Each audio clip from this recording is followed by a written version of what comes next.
بسم الله الرحمن الرحیم نحمده ونصلي على رسول الكریم. اما بعد. د اسلامی نظام تشکیلاتی چوکاټ لسم پیغام حکومت دریمه برخه.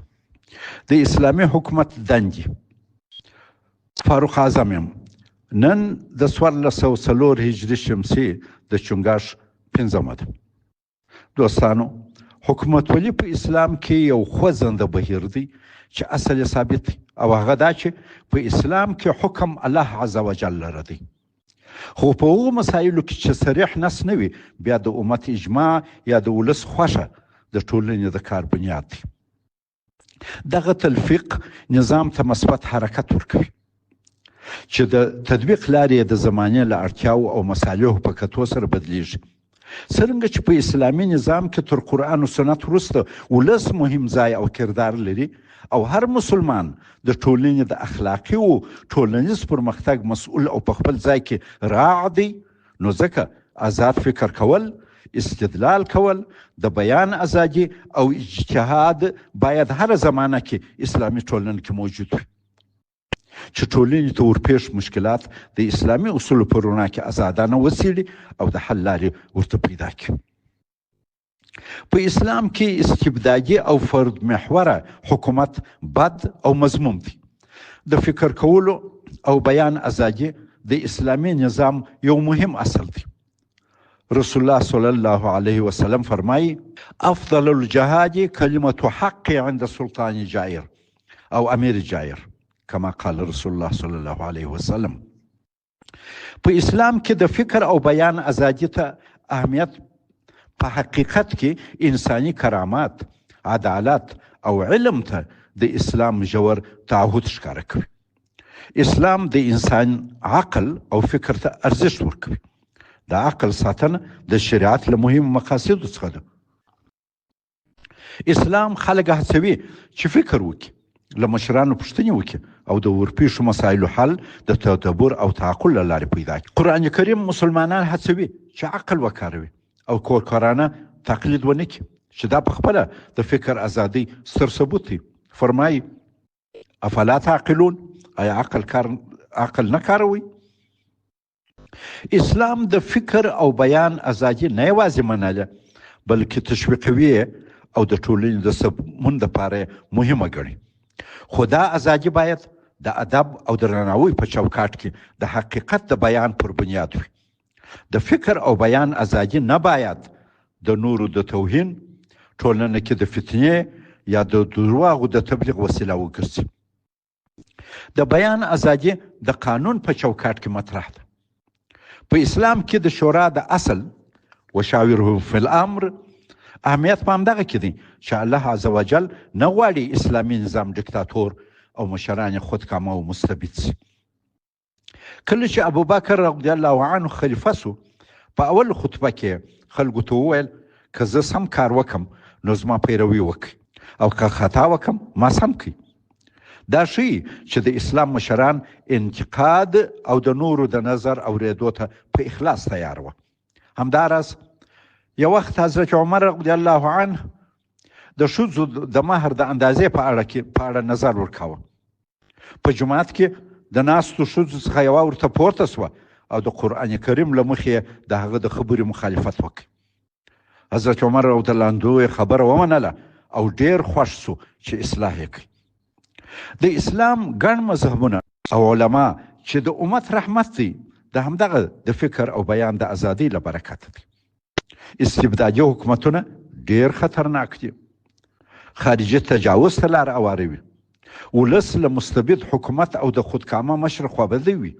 دا ځکه یو میکانیزم نه وي چې د هغه له لارې ولس خپله خبره د مشر سره شریکه کړي او زړه ورته خلاص کړي، یا مشر د یو میکانیزم له مخې د ولس غږ واوري. یو نالایق او چاپلوس قشر د ولس او ولس مشر ترمنځ حایل وي. د ولس زړه مشرانو ته ډک وي، د یو بلا او اسماني ټکي په انتظار وي چې پر مشر حکومت راولویږي. دغه وخت د خارجیانو په یو لمسون او حمله د دې په عوض کې چې ولس د خپل مشر سره ودرېږي، د خارجیانو تجاوز طاقت سره درېږي. د استبدادي حکومتونو ښه مثال د عراق او لیبیا دی. په عراق او لیبیا کې خلک د خپلو مشرانو سره ونه درېدم، ولو چې هغه دواړو ملکو ښه تېر درلود او سختې ډېرې پیسې مصرفېدې، کار هم کېدی، بلکې د خارجي تجاوز ملاتړ یې وکړي. صدام حسین او معمر القذافي خپلو خلکو بهرنیو تجاوزونو ته په لاس ورکړه. مستبد او فرد محوره حکومت ډېر بد دی.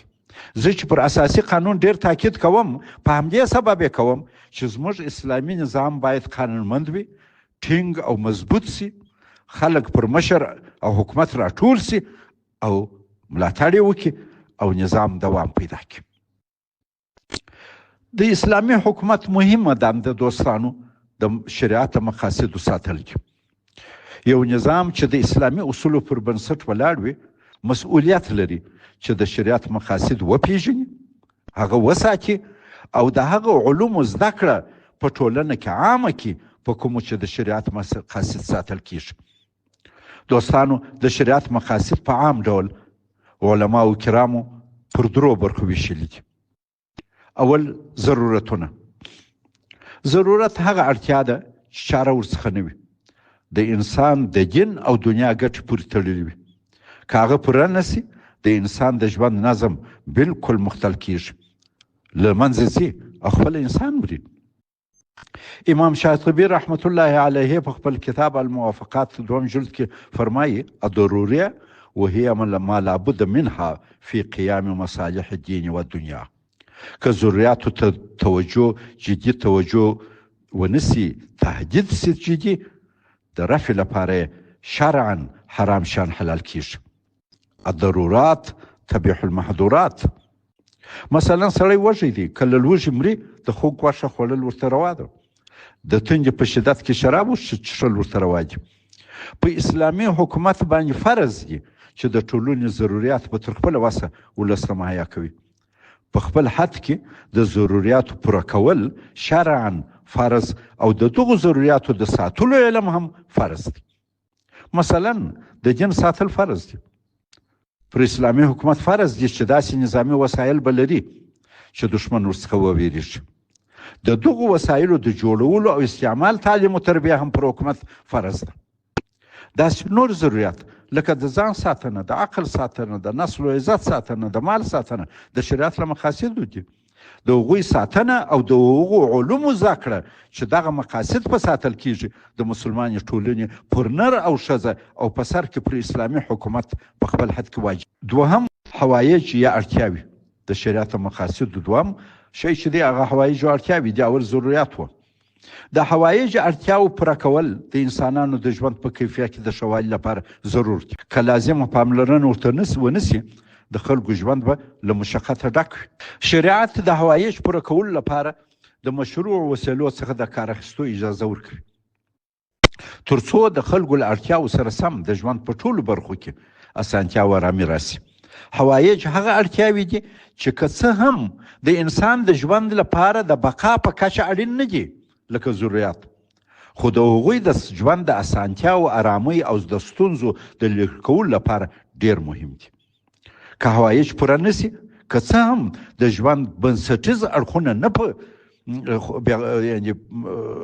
په خرابیږي، خو انسان د ډېرې سختۍ او تکلیف سره مخ کیږي. څرنګه چې د احتیاج د شدت درجه تر ضرورت تر درجې کمه ده، نو ځکه د احتیاج د رفع لپاره حرام نسي حلال کېدای. مثلا څوک واده نه لري او په ډېر تکلیف دی، د دغه اړتیا یعنې د شهوت د رفع لپاره زنا ورته روا نه ده. د حوایج د رفع علم حاصلول مؤکد سنت دی او د اسلامي حکومت دنده ده چې د خلکو د اړتیاو په پوره کولو کې بلیغه سعی وکړي. حوایج پر دوه ډوله دي. اول فردي اړتیاوې، دوهم ټولنیز. فردي اړتیاوې د هغه اړتیاوې دي چې د هر فرد شخصي ژوند پورې تړلي دي، لکه خوراک، څښاک، لباس، کور او د صحت ساتنه. د مسلمان هر فرد نر او ښځه مکلف دي چې تر خپل وسع او حد پورې دغه اړتیاوې پوره کړي او د دغو اړتیاوو د پوره کولو علوم به زده کوي او په کار به یې اچوي. دوهم ټولنیزې اړتیاوې. دا هغه اړتیاوې دي چې د ټولنې د نظم او اسانتیا لپاره اړین دي، لکه د امن او عدالت شتون، مؤثر اقتصادي سیستم، د تعلیم او تربیې نظام، د خدماتو تهیه کول لکه د روغتونو، سړکانو، برېښنا او اوبو رسولو، د نور شیانو بندوبست، دا اړتیاوې. مثلا دا د اسلامي حکومت دنده ده چې خلکو ته به د یو عزتمند ژوند د تامین لپاره د کار دومره زمینه مساعدوي چې د ډوډۍ د پیدا کېدو لپاره بل هیواد ته په تلو مجبور نشي او یا په علاج پسې بل هیواد ته ولاړ نشي. جیم یا دریم تحسینات و تزیینات. تحسینات یا تزیینات اسلامي شریعت مقاصدو یو مهمه برخه ده چې موجودیت ژوند ته ښکلا او معنوي لوړتیا ورکوي. شریعت د تحسیناتو له لارې د انسانانو معنوي او مادي ژوند تنظیموي تر څو ټولنه نه یوازې په ضروري او عادي اړتیاو بلکې په اخلاقي او کلتوري ارزښتونو کې هم سمباله او پرمختللې وي. تحسینات او تزییناتو ته اړتیا حیاتي نه ده، په هواییږو کې هم نه راځي، خو د تحسینات په موجودیت سره ژوند ښکلی او په نه موجودیت ژوند بدرنګه کیږي. مثلا نظافت مراعاتول، پاک لباس اغوستل، ښکلی منظم کور درلودل، د کور ښایسته سامان درلودل، دا ټول ژوند اسانوي او خوندور کوي. اسلام ښکلی، پاک، منزه او منظم دین دی. ښکلا، پاکي او نظم خوښ دی. تحسینات په سنتو کې راځي. د اسلامي حکومت دنده ده چې ولس ته به د یو ښکلي او عزتمند ژوند په شرایط برابروي. ښه او عزتمند ژوند جوړول د شریعت له مقاصدو دي. او داس تازه کول، غسل کول، ځان پریولل، د بدن لباس ځای پاک ساتل د تحسیناتو له جملې څخه دي، ځکه چې پاکوالی د عبادتونو د ښکلا او د زړه د روحاني صفا سبب ګرځي. الله تعالی فرمایي ان الله يحب التوابین ويحب المتطهرین.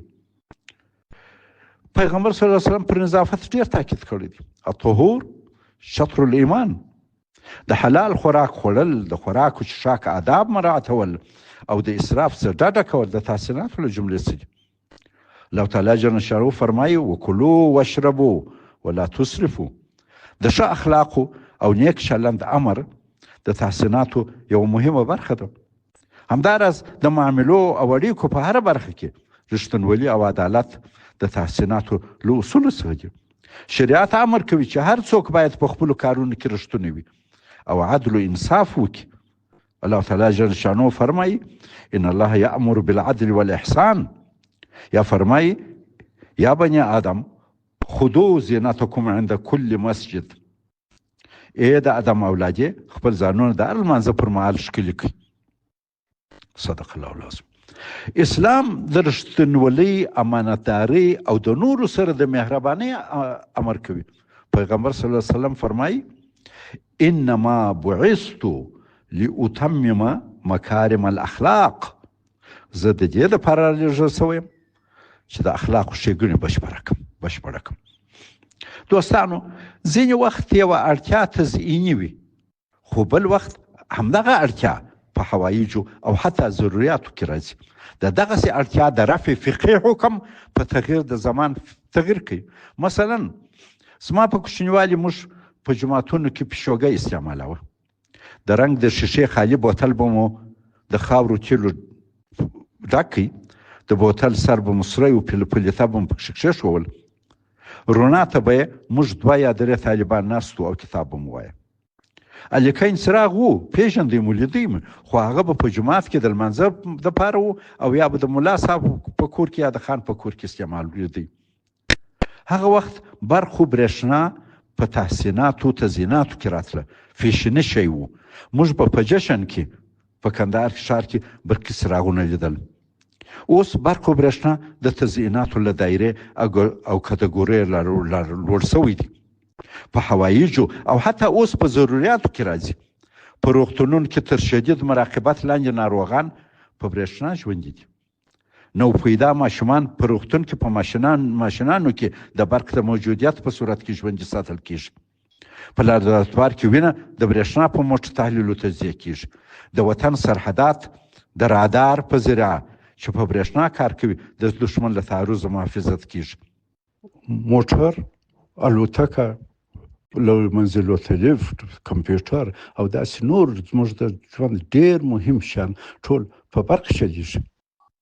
په دې ډول برېښنا اوس له ضرورياتو ده، پیشني شی نور نه ده. د هغه درلودل اوس واجب او د هغه علم زده کول هم واجب دي. ما لا يتم الواجب الا به فهو واجب. د اسلامي حکومت د دنده او له واجباتو ده چې د برېښنا علم او انجینري به تقویه کوي. داسې نور د شریعت مقاصدو ساتنې لپاره د علومو زده کړه در واخلي چې په مرور د زمان حکم تغییر کوي. دا د اسلامي حکومت دنده ده چې د خپل ولس پورته درې شرعي مقصدونه، ضرورات، حوایج، تزیینات، د هغو د اهمیت په تناسب په ترسره کولو کې لازم کوښښ وکړي. غواړم د شریعت د مقاصدو پر لومړي او مهم مقصد چې ضرورات دي چې ساتل یې د اسلامي ټولنې او حکومت واجب او فرض دي لږ تم سو. ضرورات پر 5 برخو ویشلي دي. په اصول فقه کې یو مشهور اصل دی چې شریعت لاندې 5 ضروري مقاصدو د ساتلو لپاره دي. دغه 5 ضروري شرعي مقاصد چې ساتل او د ساتلو علم په خپل حد کې پر افراد، ټولنه او حکومت واجب دي په لاندې ډول دي: د دین ساتل، د نفس یا ځان ساتل، د عقل ساتل، د نسل و عزت ساتل او د مال ساتل. په بل پیغام کې به د خیره د شریعت د دغو 5 ضروري مقاصدو د ساتلو په باره کې نسبتا مفصل وغږیږو. والسلام علیکم ورحمة الله وبرکاته.